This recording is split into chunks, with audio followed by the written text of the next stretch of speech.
ದ್ವಿತೀಯ ಪಿಯುಸಿ ಪರೀಕ್ಷೆಯ ಮೊದಲ ದಿನವೇ ವಿದ್ಯಾರ್ಥಿನಿ ಹೃದಯಾಘಾತದಿಂದ ಸಾವನ್ನಪ್ಪಿರುವ ಅತ್ಯಂತ ದುರದೃಷ್ಟಕರ ಘಟನೆ ಬೆಳಗಾವಿ ಜಿಲ್ಲೆಯ ಚಿಕ್ಕೋಡಿ ತಾಲೂಕಿನ ಬಂಬಲವಾಡ ಗ್ರಾಮದಲ್ಲಿ ನಿನ್ನೆ ಸಂಭವಿಸಿದೆ.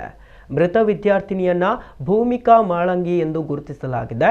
ಪರೀಕ್ಷೆಯ ಸಿದ್ಧತೆಗಾಗಿ ಭೂಮಿಕಾ ಅವರು ಬೆಳಗಿನ ಜಾವ 3 ಗಂಟೆಗೆ ಎದ್ದು ಅಭ್ಯಾಸ ಮಾಡ್ತಾ ಇದ್ರು.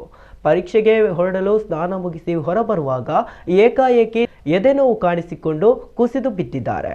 ತಕ್ಷಣವೇ ಆಕೆಯನ್ನ ಆಸ್ಪತ್ರೆಗೆ ಸಾಗಿಸುವ ಪ್ರಯತ್ನ ಮಾಡಲಾಯಿತಾದರೂ ಮಾರ್ಗ ಮಧ್ಯೆಯೇ ಅವರು ಕೊನೆಯುಸಿರೆಳೆದಿದ್ದಾರೆ ಎಂದು ವೈದ್ಯರು ತಿಳಿಸಿದ್ದಾರೆ. ಈ ಘಟನೆಯು ಗ್ರಾಮದಲ್ಲಿ ಶೋಕದ ವಾತಾವರಣ ಮೂಡಿಸಿದ್ದು, ಪರೀಕ್ಷೆಯ ಒತ್ತಡ ಅಥವಾ ಆರೋಗ್ಯದ ಸಮಸ್ಯೆಗಳ ಬಗ್ಗೆ ಸಾರ್ವಜನಿಕರಲ್ಲಿ ಚರ್ಚೆ ಮತ್ತು ಆತಂಕಕ್ಕೆ ಕಾರಣವಾಗಿದೆ.